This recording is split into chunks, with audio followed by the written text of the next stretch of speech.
You're live. Okay, 1, 2, 1, 2. I just want to make sure what's on this page here.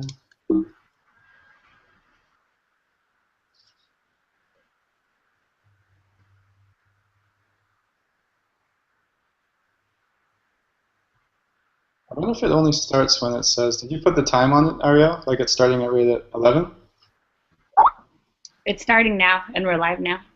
So you can begin the presentation. Yeah, I just want to make sure that people can check in. So click on that, yeah.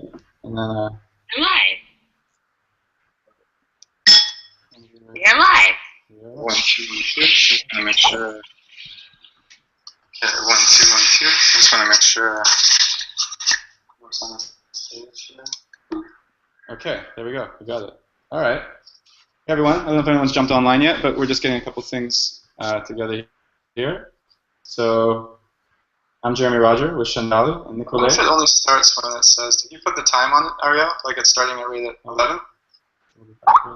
It's starting now, and we're live now. So you can begin the presentation. Yeah. You guys getting yeah, I just want to make sure that people can check in, so click on that, yeah. And then I'm live. Lots of echo. You're live. So you guys can make sure you mute your just want to make sure mute that page. Okay, there we go. We got it. All right. Hey everyone, I don't know if anyone's jumped online yet, but we're just getting a couple things together here. So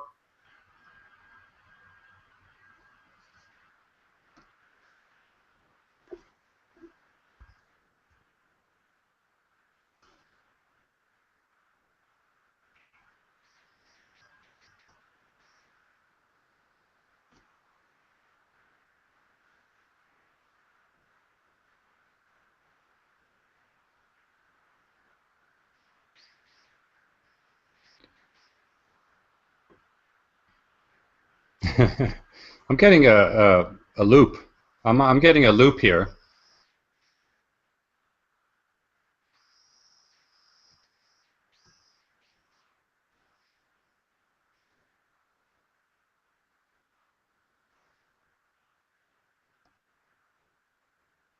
One, two, 1, 2. I think that's better. So hopefully that works out for everyone involved. I guess before we talk, we can just unmute our microphone. So welcome everyone, and if you didn't catch what we just said there, I'm Jeremy Roger with Shandali and Nicolay Cradler. I'll let you introduce yourself just now.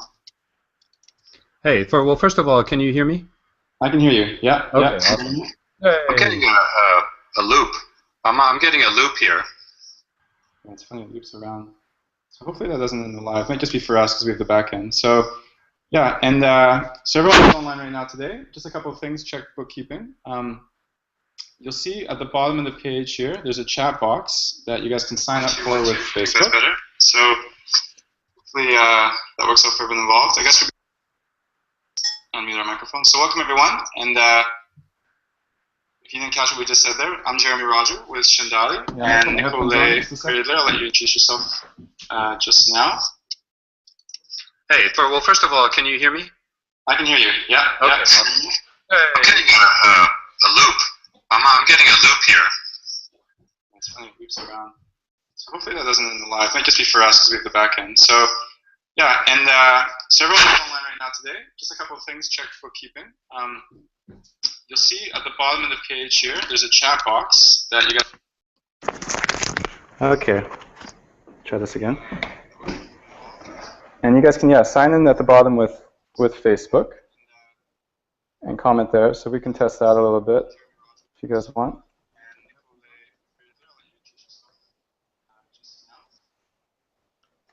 Well, first of all, can you hear me? I can hear you. Yeah. Okay. Hey. I'm getting a loop. I'm getting a loop here. Okay, so we're getting a little bit of an echo back here, but if everyone gets that. So Nicolay, can you hear me? At the bottom of the page here, there's a chat box that you guys. Okay. Try this again. And you guys can sign in at the bottom with Facebook and comment there, so we can test that a little bit if you guys want. Okay, so we're just going to start a team. We're just Xing everything out, so only use the Google page. Okay, so we have a bit of technical difficulties, but away we go. So, okay, today is all going to be about Yoga Teacher and Studio Success. So, to get the most out of today, you guys can, like I said, use the chat box below. Also, to get the best experience from the webinar, you can close your Facebook and close your Twitter and LinkedIn and all those things, so you guys can have a chance to really just focus. Yeah, sign in at the bottom with Facebook. And I'm going to share my screen right now and just get things going. So, let's get this going here. So we're just going to start a team. We're just Xing everything out, so only use the Google page. Okay, so we have a bit of technical difficulties, but away we go. So, okay, so just to test things out, I'm going to share my screen. If you guys can hear me and see to get the most out of today, my screen, like I said, use the chat box below. Also, the webinar, you can close your Facebook and close your Twitter and LinkedIn and all those things, so you guys can have a chance to really just focus. And I'm going to share my screen right now and just get things going. So, I'm getting a really bad echo. Let's get this going here. So we're just going to start a team. Okay. We're just Xing everything out. So only use the Google page. Okay, so we have a bit of technical difficulties, but away we go. So, okay, so just to test things out, I'm going to share my screen. If you guys can hear me and see my screen. Like I said, use the chat box below.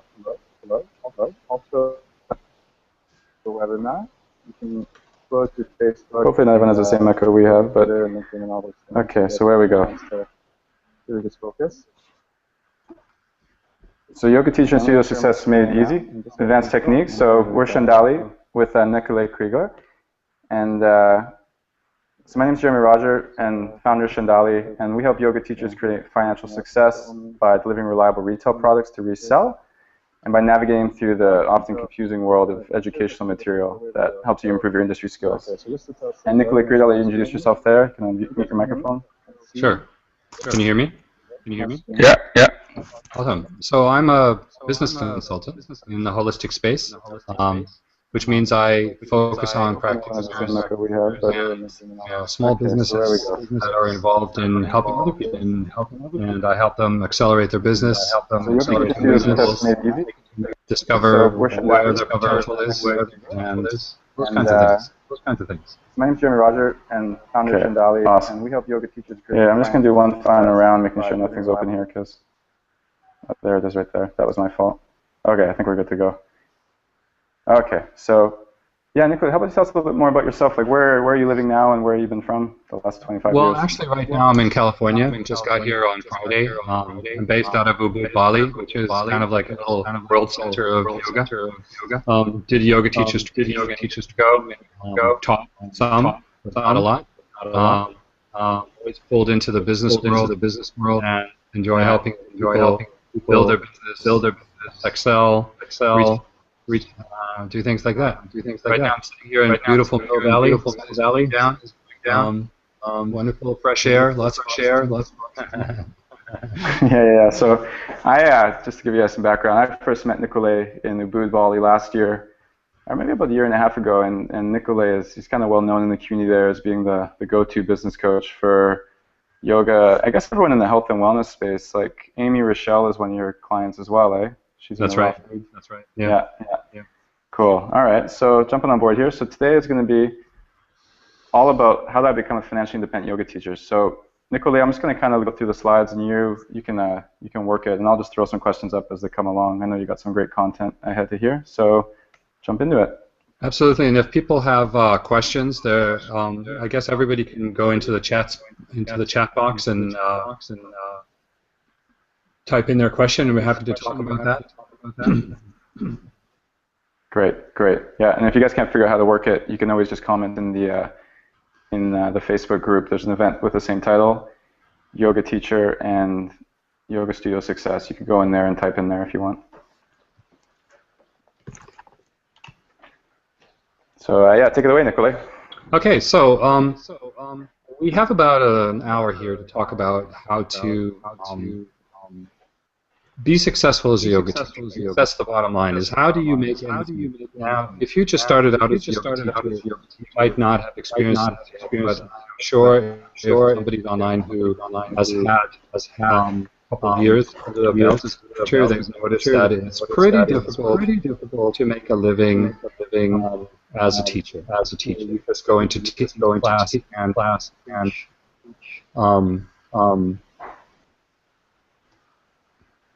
okay, I'm just getting a message here. Other windows. Everything is closed. I think we're good now. I had to close mine. I think we're good now. Okay. So the point is that it's very difficult as a yoga teacher to actually make a decent living.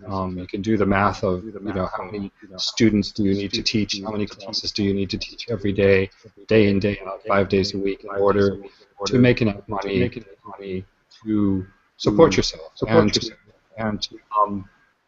live a decent life. And when I say independent and financially independent, it of course depends largely on what your individual lifestyle is, goals are, what your family situation, how your health is, all those. Right? Everybody has a little bit budget and a need to be comfortable. And for me, sustainable also means that you have money left over, so you can build assets for your future. So that when you need to take a break, take a continuing education, or if you need to go away, or if you get sick, or you need a holiday, you can afford to do that. That's a big challenge. A lot of the jobs like yoga teacher, massage therapist, spa therapist, anybody who works for money on the hour. So you pay per class or for a certain amount.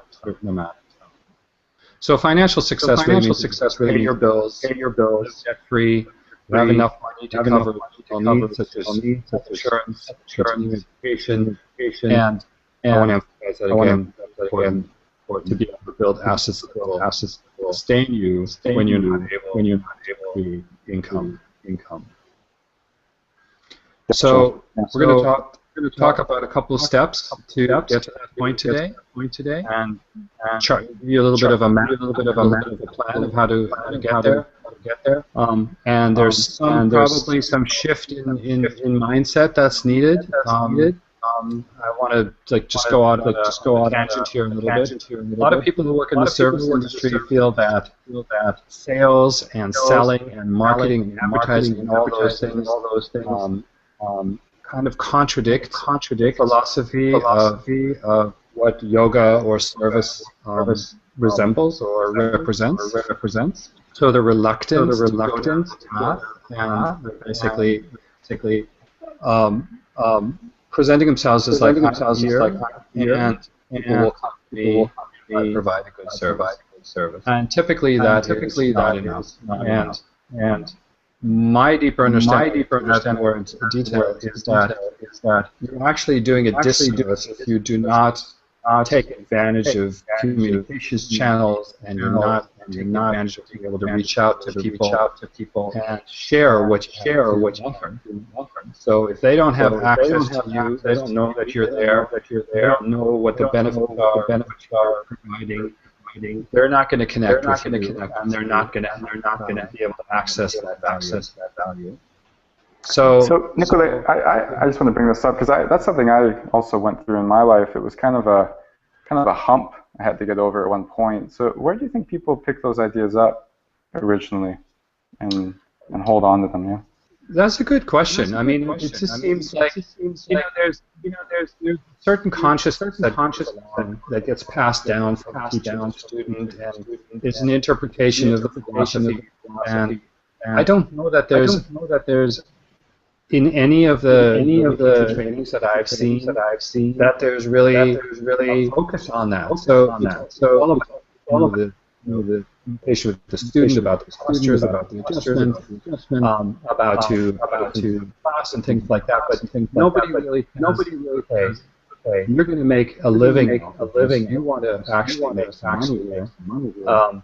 How do you do that? Nobody really talks about that. So I think there's just an assumption that service and this idea of self-serve, right? Of Buddhism or Hinduism or underlying philosophies.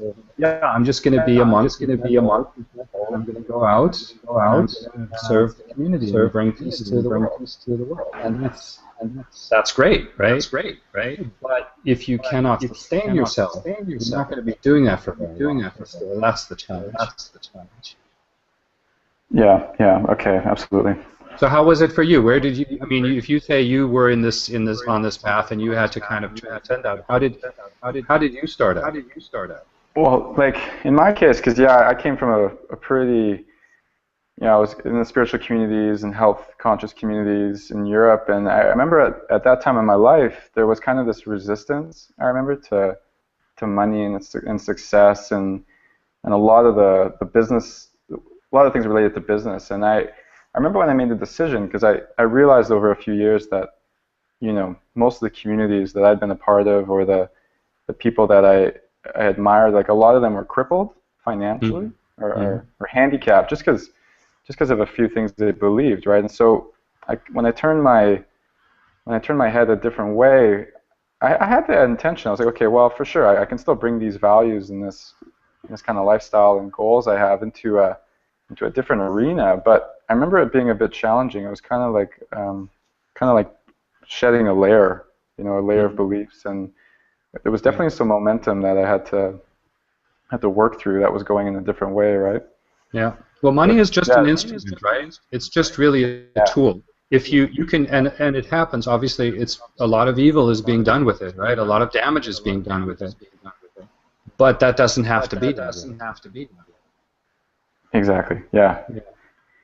And it took me about probably a year and I didn't really I was still kind of rolling in the same communities and stuff, so that was challenging. I didn't really have a lot of community who were, familiar with money and doing things in that way, and this was quite a few years ago. But once I got in the groove, I remember it being really nice, like having a real balanced kind of approach to both, to business, to health, to lifestyle, and it works. It definitely works really well, but it was just I guess it was kind of a belief system I had to get over. Yeah. Right. I mean, for me, the turning point came when I realized that I wasn't making enough money to sustain myself. Every year, costs were going up, my rent was going up, everything was going up, my income wasn't going. I was at a breaking point, and I was faced with the decision of either to increase my income doing what I was doing, or walk away from it and do something, whatever, a conventional job, go get a job in the real world. And I just made that decision. That doesn't make any sense. If I'm not able to do what I love doing and what I'm very capable of doing, what point is it? I mean, what's the point of not making any money? So that or is it just an ego thing? Is it ego thing? Is it my is just my image that I want to preserve? So at that point, I was like, okay, I enjoy helping people.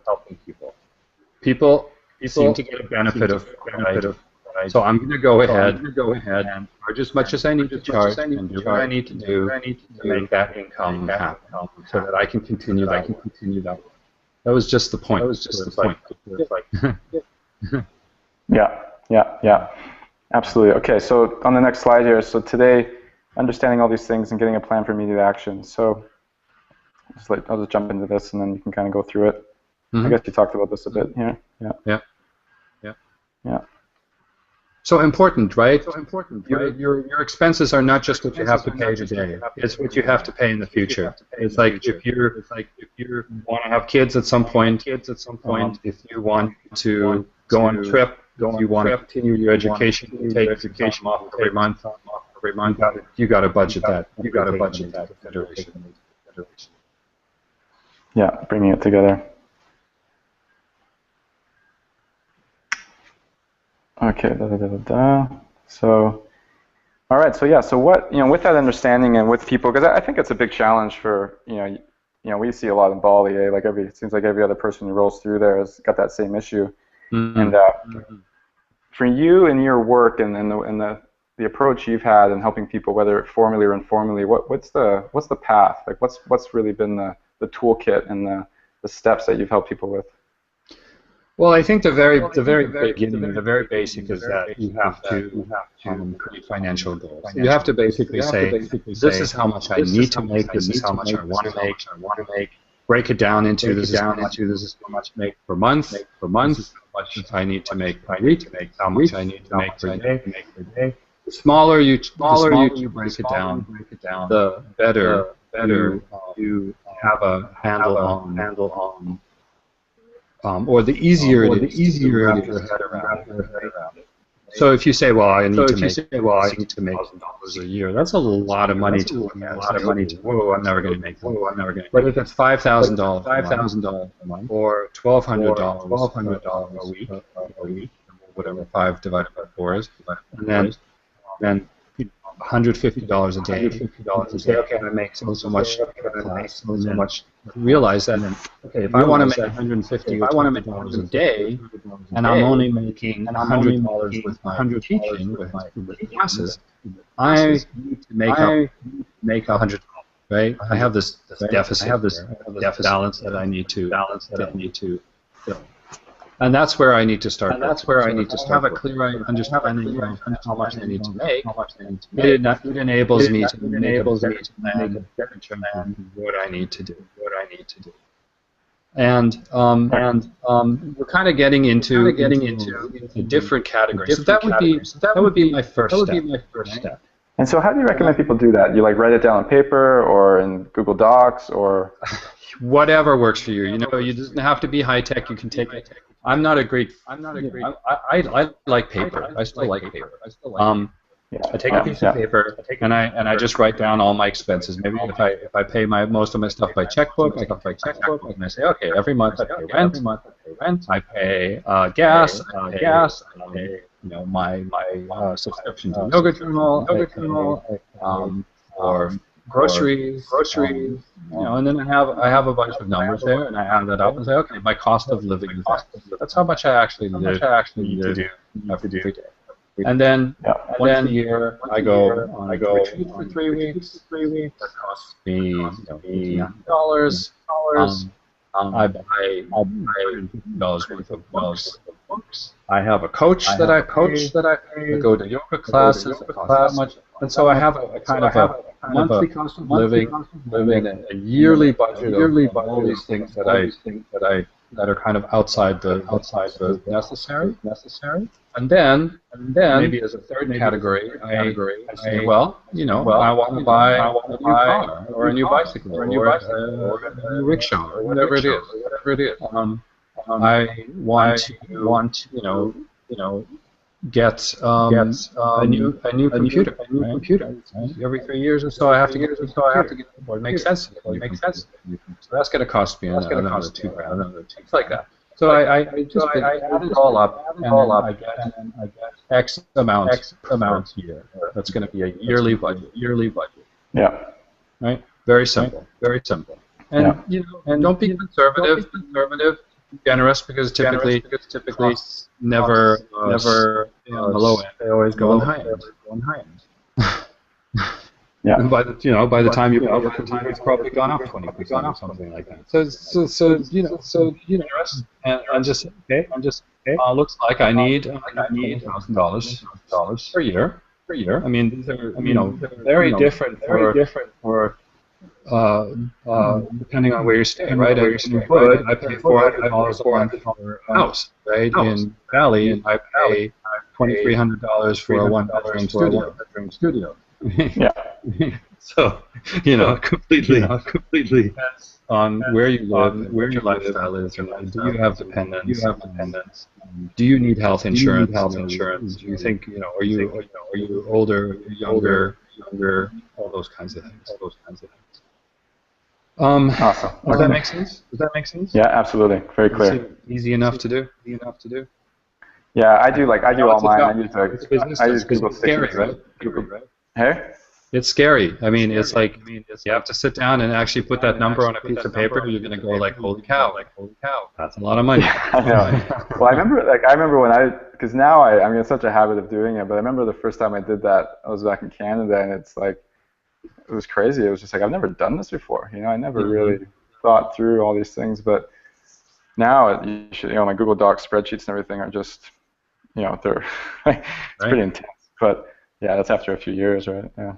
I mean, I track my costs real time, right? Like I know exactly where I am every month. I use FreshBooks for accounting, and I have a cash flow document where I actually know how much money do I have available. What's coming up? What bills do I have to pay? Look like at the end of the month, things like that. So it's real time now. It's like it becomes a habit, right? Once you recognize the value of it, and how cool it is to have that tool, and how useful it is in fulfilling your goals, and then at the end of the year, you wow, I actually did buy myself a new computer. I did go on a retreat. I did take a holiday. All of that. Great. Totally. Awesome. All right. So you really need to realize, especially your teacher, that in 99.9% of the cases, the time for money model is a dead end. Which means if you get paid by the hour, you're never going to really make it. The reason is that the limiting factor is your available time. You can only work so much per week. I mean, you cannot teach 5 classes a day every day, 6 days every day. You just can't. Physically, you emotionally can't. Mentally.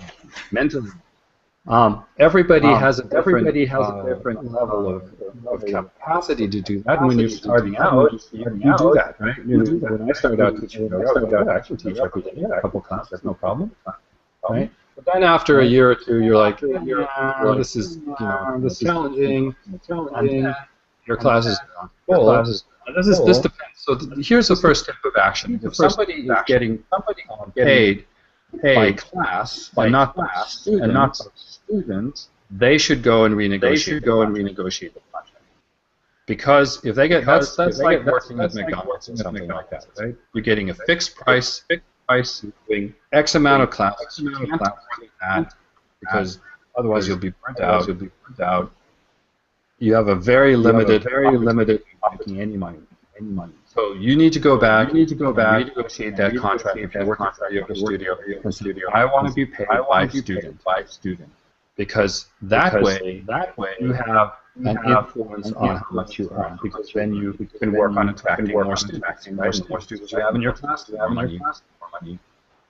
So that's important. But even if you're working in terms of getting X amount of dollars per student in your class, you're still limited.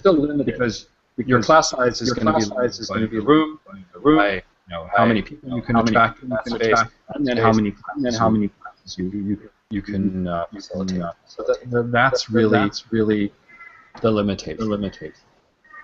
Yeah. So the question comes up. If I say just for the point of talking, if I want to make $100,000, and in the best case scenario, I can make $50,000 teaching. Where do I get the $40,000? Right? Yeah. Right? That's the big question.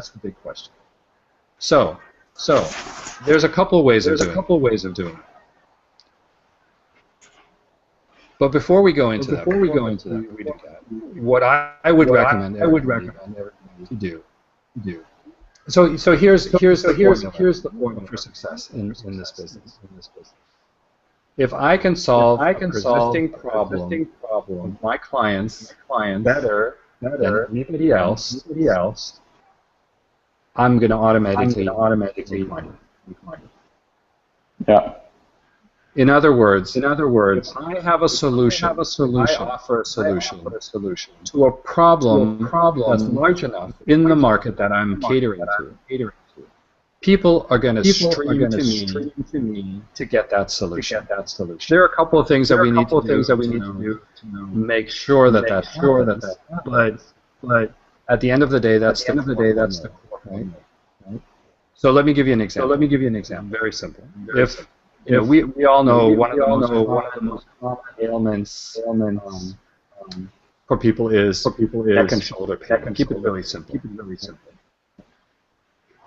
If I'm a specialist and offer a yoga class to get rid of persistent and chronic shoulder and neck pain, I'm going to automatically attract. It's a pretty large market.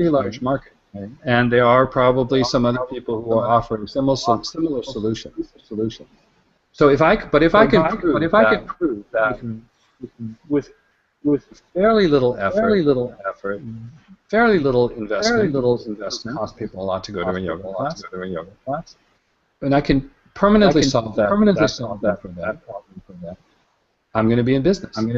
So what I'm saying is that everybody needs to find their niche. Everybody needs to find out which problems, even if it's just one problem, start with one problem. If I am a very good solution for one problem, and I communicate directly with that who has that problem, then I'm in business. Right? So what we typically do, or most people do, is typically say, okay, I'm a yoga teacher. I do a certain style of yoga. Put out a flyer and say, I'm teaching an Ashtanga class, or I'm teaching, whatever, relaxing yoga, something like that. So they're not really offering a benefit. They're not offering a solution. This is what I do. They're not really addressing what people are looking for. Now, some people are going to go, where's the next Ashtanga class, or where's the next Iyengar class, and they're going to go there. They're going to find you anyway. Put that in the subtitle, say the subtitle of yoga that I teach. But if you can find a niche where you can offer a solution to a persisting problem, potential clients have, you're going to be in business. There's a million things that you can. Carpal tunnel syndrome. Mothers with small. So let's take that as an example. So if you want to teach a class for mothers with small kids, you look at what is it? Well, their problem is that they have small kids. Can't do anything because they've got their toddler tied to their leg. So what if you have childcare at the back of the room, right? So you bring somebody into class, give them $10 an hour, or $15 or whatever it costs, and you say, come to my yoga class, and we'll entertain your toddler back there for an hour and a half, and you can do yoga. I don't think I've that. That would be awesome. I have two kids, right? I have a 5-year-old and a 2-year-old, so I know what I'm talking about. Yeah. Well, I could go to a yoga class. If I'm on child duty, and I could go to a yoga class. I mean, even if it's in the same room, I wouldn't really care. But I would know the kids. Safe. There's no problem there. They're entertaining. Or playing or whatever they're doing. I could do a yoga class. How awesome would that be? How much would I pay for that? I'd be happy to pay $30 for that. I get to do yoga. I do yoga. Right? Yeah. So if you look into, and you can really only find out if you put yourself in your client's shoes. So there's two factors, right? This is what I can do. These are my talents. This is my expertise. And here's my market. You've got to get out of your shoes and get into your potential market shoes. And figure out where they're suffering. What is their biggest pain? Yeah. Maybe it's elderly people. What is their biggest pain? Well, maybe they can't get from A to B. So maybe I need to hire a van and drive them wherever they are. Pick them up, bring them to the studio. Right?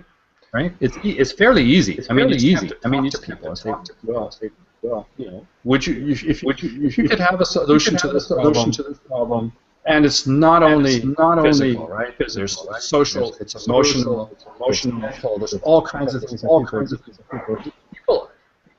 I would suggest that every yoga teacher in their next class, go out there, try to figure out why are people coming to their class? Like, why are they in that class? When are they really there? Is it because it's 7:45? Is it because it's around the corner from where they work? Is it because it's a certain style of yoga? Is it because they want the social interaction, either the teacher or the other students? Is it a place to meet? Is it because the food press juice place is right next door? Who knows, right?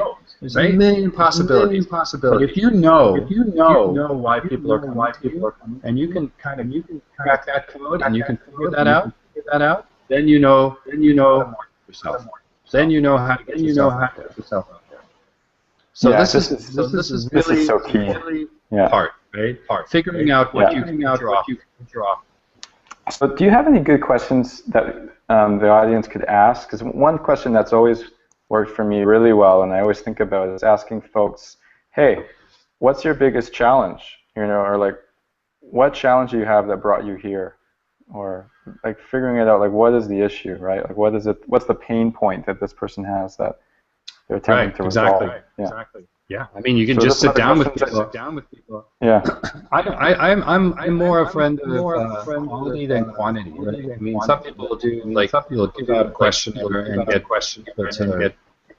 answer, check off the boxes. I like to actually sit down, spend 15 minutes and talk to them and say, why are you coming here? I've seen you coming here. I've seen to my class. I've been coming to my class for a month now. What are you getting out of this? What do you want to get out of this? Why do you not go to the class at 10?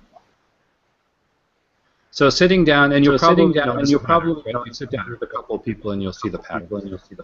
Those are the patterns you want to know. And so, there's another principle. Maybe I think I'd be curious to hear your thoughts on that. I've always ascribed to. It's like always niche down when you can. Mm-hmm. Right. And one model I always use is like you have, it's like you have yoga, and that's like a broad niche. Then you have a sub niche like yoga for women, and then an even more sub niche is like yoga for mothers, and even more sub is like yoga for diabetic mothers or something, right? Or So you can drilling down. The more specific you can get in your niche, the better. The limiting factor here is that you obviously have to have enough people in that to sustain you. Yeah. Because if there's only two diabetic mothers in your community, you're not going to make it work. Yeah. So that's the limiting.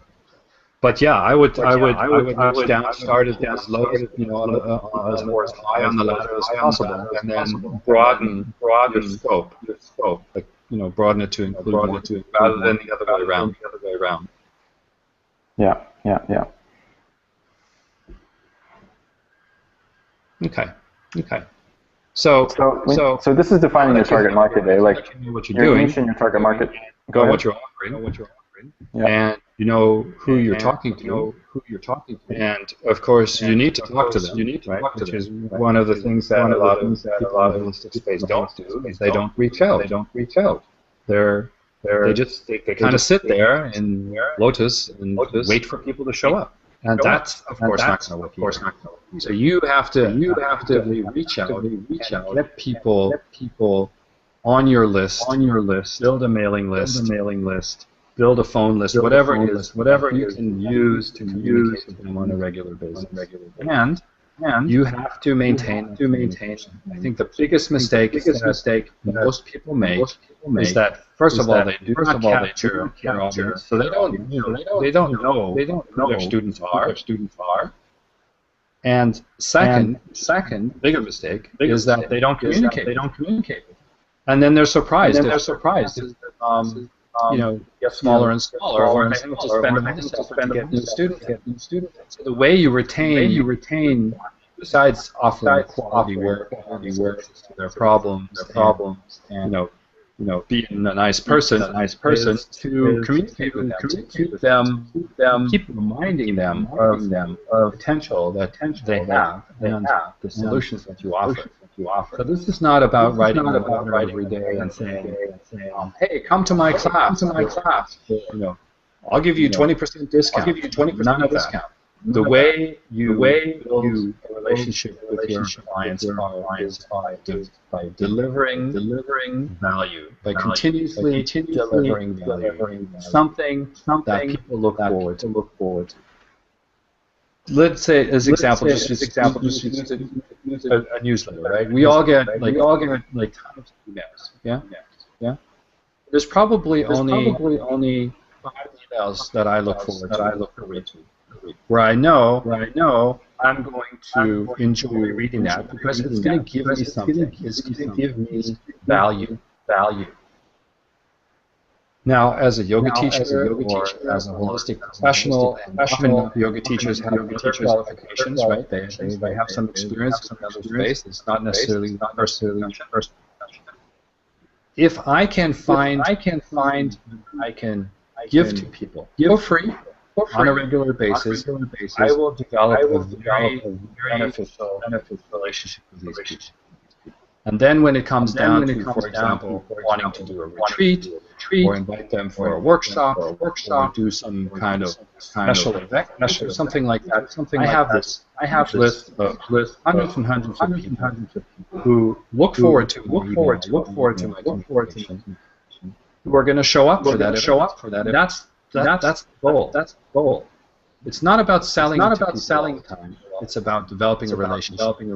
Most yoga teachers, most yoga studios do not maintain a relationship with their. Like I've been to yoga. I've signed in to yoga studios all over the world. I don't know. They have my email address. I have never received a single, maybe one or two. I never get an email. Ever. Like how difficult is it? Even if it's just once a month. Say hi, we miss you. Hey, we found out it's interesting thing here. Let me share this with you. Yeah.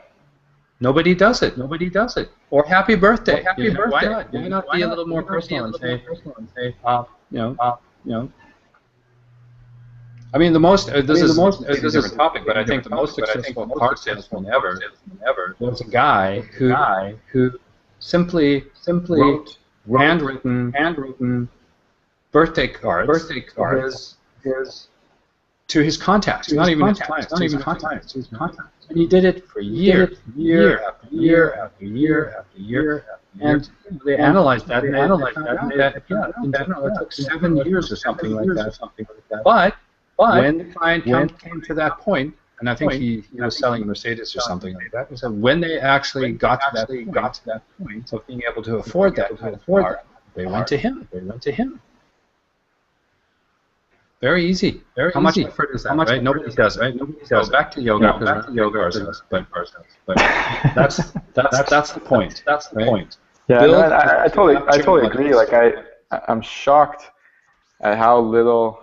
Yeah, I never hear from anyone. Like all the yoga studios, or not just yoga, but like everyone in the health field, health practitioners, clinics, like they never follow up. Yeah. But they make this big deal of you signing in, right? They're giving them to ask you your name, and do you have any injuries, and where do you live, and blah, blah, blah, and etc. And then they do nothing with it. Yeah, they just wave at you on the way out. They're like, "See you next time." Like, right. Hope you come back. Yeah. But they're not giving me a reason to come back, right? Yeah. Okay. So, where were we? Got about 20 minutes left here. Yeah. Okay. Anybody have any questions? Am I seeing it? Is there anybody out there who wants to know something? Can you see the chat roll? Let me look here. I don't think I have it open.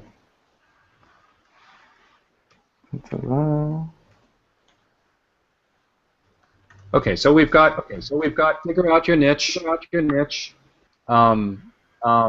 Well, first of all, figure out your budget. Figure out your niche. Where are you going to be successful? Put yourself in your client's shoes.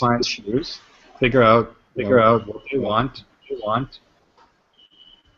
Build and capture your audience. So build a list. Find out how to communicate with these people and communicate with them. Yeah. Develop consistent communication.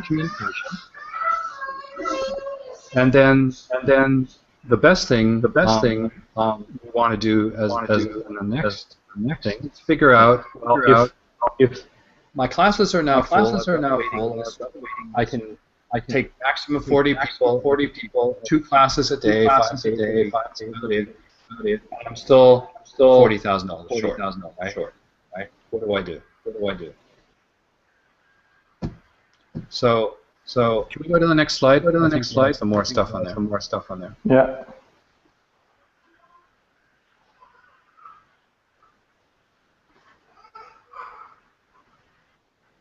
Is that these are our access points. So let me talk a little bit. Let me talk more about getting to our financial goals. Yeah. So if I know my target market, I know how much I want to make. I know my target market. I know what I'm offering. I know that I'm not going to make it in classes. What do I do? I need some products. Now let me talk about sales a little bit. This is another thing similar to what we talked about earlier about that shift in consciousness where you say, okay, that I actually have to make money, and it's a good thing to make money. Be around. And now the next point is say there's even more resistance. There's even more resistance to selling a product to a student. For some reason, yoga teachers, massage therapists, all the people in the holistic space think that making a sale is uncouth or unpopular or detrimental or something like that. So I remember where that shifted when I was working as a massage therapist, and I went to a training, and a trainer said something on the line of, you want to recommend that I use this cream after this lotion after the treatment.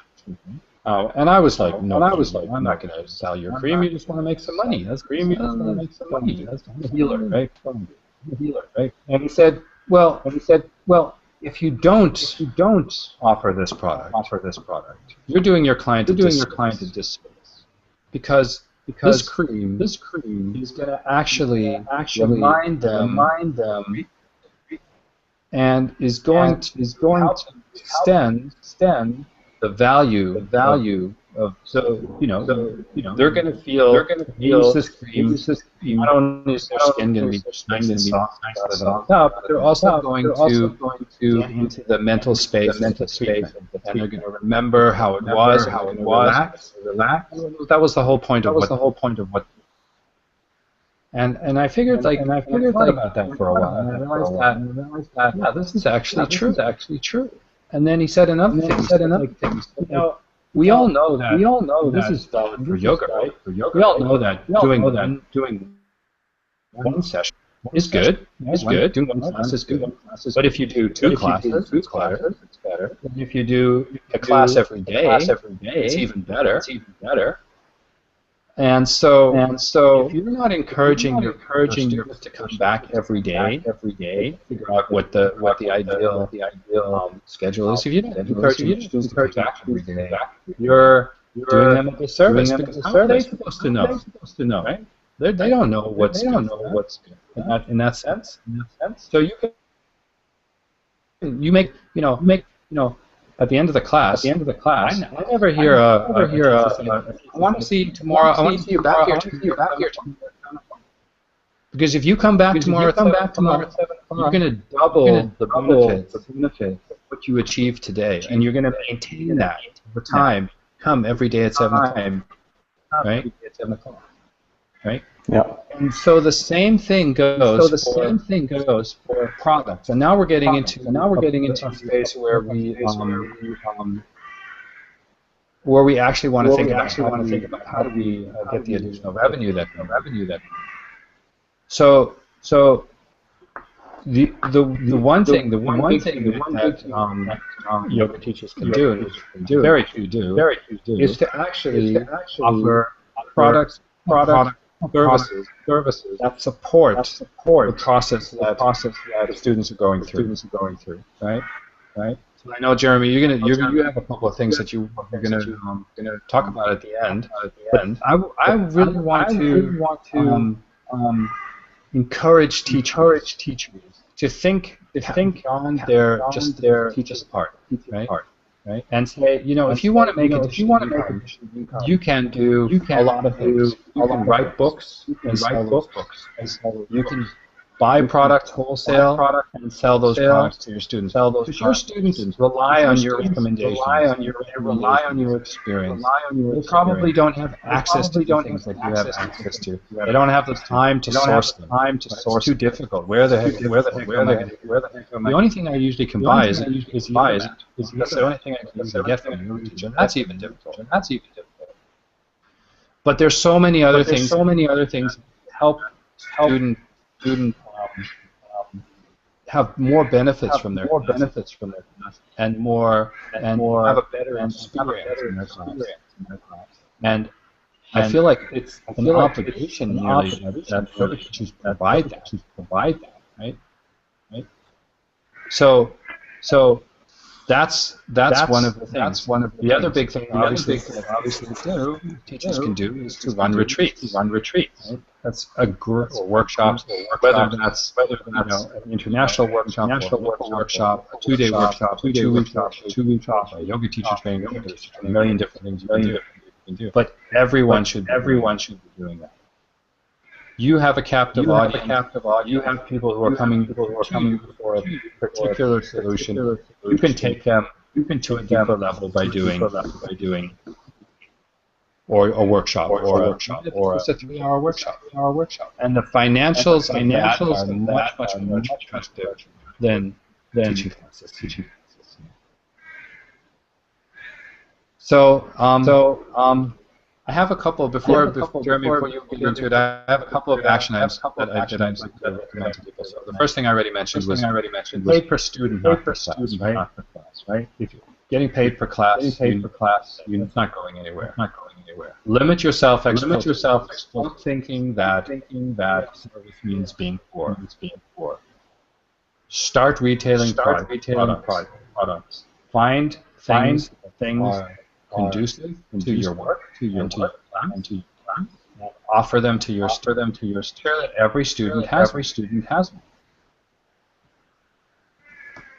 The fourth thing is you're in the position, if you're not employed and you don't have any, you might have some influence. Raise your prices.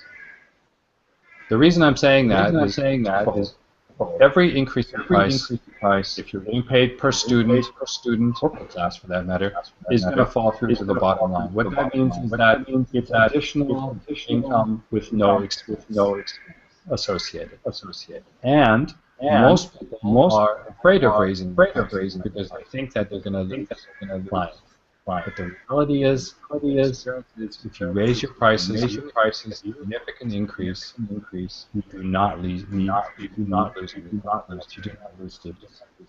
People associate value with what they pay. What happens usually is that people, because they're investing more, they get more out of the class. Right? They try harder. They come more regularly. They're like investment in my health, in my well-being, whatever problem I'm trying to solve. I'm willing to put this money on the table. I'm going to get the most out of it. It doesn't have the repercussions that most people think it has. So those are the 4 action items from my end. Jeremy, you have something along with that. So I'll hand the mic over to you and let you talk a little bit about.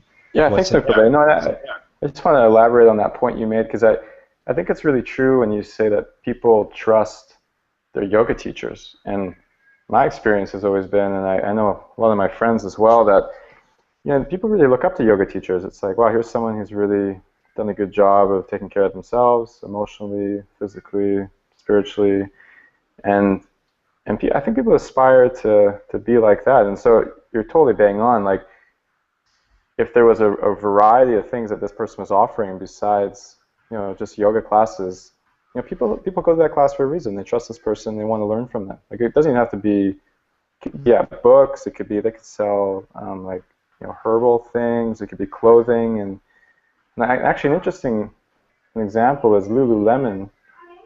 I think a lot of people, Lululemon really grew up fast as a company because the yoga students looked to their teachers and saw the Lululemon brand, and so they went out and bought Lululemon products. But each of these teachers could have easily had their own thing going on, right, rather than funneling them into Lululemon's domain. Whether it's their own clothes or their own trips, retreats that they organize or workshops, or there's so many things. It's like every single thing that yoga students purchase or are interested in, it's a potential offer. And one of my friends in Vancouver, he's a Ashtanga yoga teacher, and one thing that he gets asked all the time and is what he eats, right? Everyone's like, what's your diet? Like, what do you, how do I look like you, or how do I eat like you? And it always just helps people out, but very easily he could just have, and he eats very well. He takes, he spent a lot of time studying and learning and doing all that, and he could very easily have a meal plan program or like a weekend workshop on diet and this and that. And in the end, it's like any service or product in the holistic space is right up that alley, and to totally work, right? So whether it has to be your own brand or like reselling someone else's brand or whatever, it doesn't really matter, as long as you take, you have your audience and you have people there that want to be involved in your life and what's happening. Yeah, you're the expert, right? Here's the expert. Yeah, well, because I guess part of my story is that trying to make things work for ourselves, but as well as all our friends in our community, because we share a lot of mutual friends, Nicolay, and we see so many of them, and they're working it, right? Like they're working it one way or the other, and you see there's so much potential in there, and it's just a matter of perspective. Like, many of them don't see what's possible, and how easy it can be, right, to just pick up something and start retailing it or selling it, or being that door of opportunity for people to learn about something through and then get involved through that. And like at Chandali here, part of the mission is just helping people make that connection, right? Like, there's so many yoga teachers who just are amazing, beautiful, magical, inspiring people that can't make ends meet, right? It's we know a lot, right? And so painful. It's asking It itself, really hurts to see that, isn't it? I mean, it's like I hate when that happens, and I know a lot of people who have stopped doing work because they couldn't afford to do it. Yeah. Such a shame. It's kind of this giving up, right? It's like, get a real job or whatever, which doesn't need to be anything near the truth at all. Right.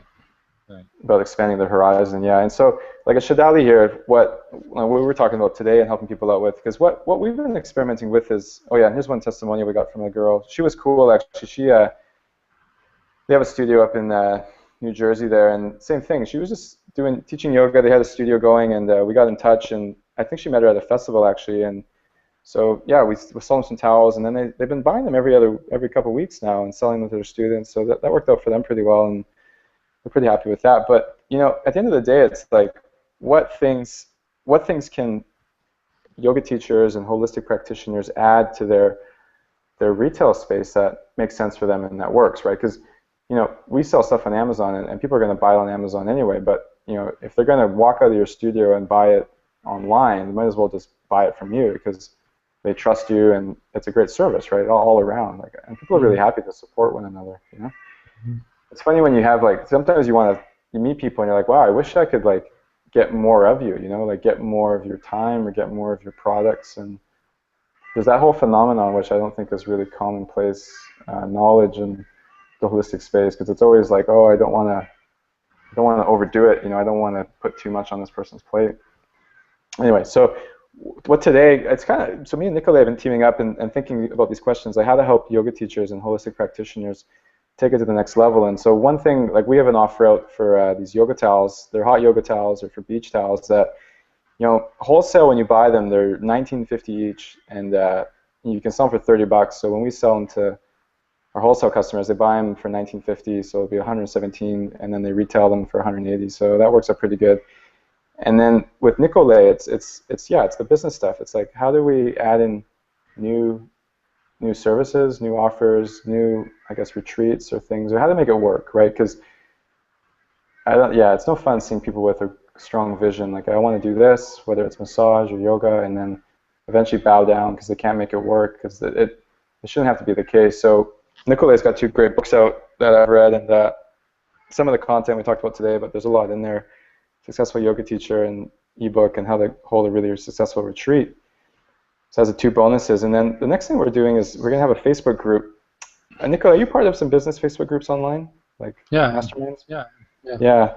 I've been a part of a few in the last few years, and they're a pretty great community just to throw ideas around. Like we're talking today about, get an email list going, and then the question people ask is like, it's a huge value. Yeah, huge value. Yeah, it's like, well, what email supply do I use? It's like, oh, well, there's all these little questions that you can get answered in like 2 minutes, like back and forth. So, but yeah, that's kind of the offer today. So it's a one-time offer, $69. It's pretty much break-even price for us, and we're interested in just starting to connect with the community and seeing what's possible. And this is our first run at the webinar, and we'll be doing more. But yeah, just exploring what's possible for this community, and what ways can we work together to kind of thrive together, because it's a growing market, and it's really a powerful market, and it's a good place to be. And so it has all the potential to work out in every way.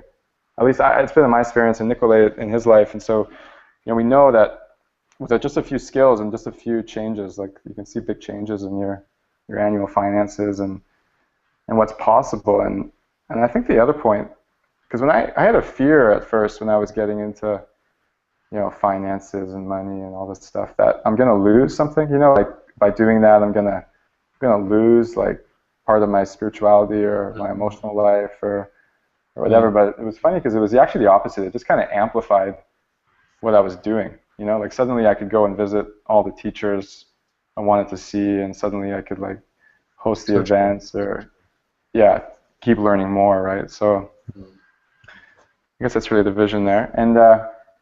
And yeah, I guess there's a button at the bottom of this page you guys can click on if you want to do that. We'll go to PayPal.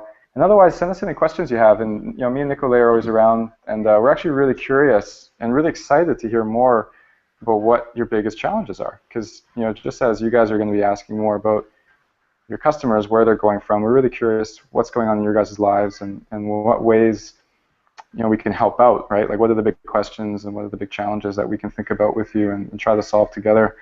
Because I think there's 26,000 yoga studios in the U.S., and so there's got to be some common themes that everyone's going through that we can just really facilitate making them easier for everyone at the same time. That's still a shocking. Thanks, Nicolet. That's still so much. Shocking number. Right? I haven't computed that yet. So many yoga studios. Can't believe it. I know. I found it on the industry news. I'll look up again. I'm pretty sure it's right. It's more than 26,000. So it's. I mean, more than 2,600. So it's got to be 26,000. And that probably doesn't include Ubud, right? Doesn't include Ubud. Yeah, there's another. All of Asia. Yeah.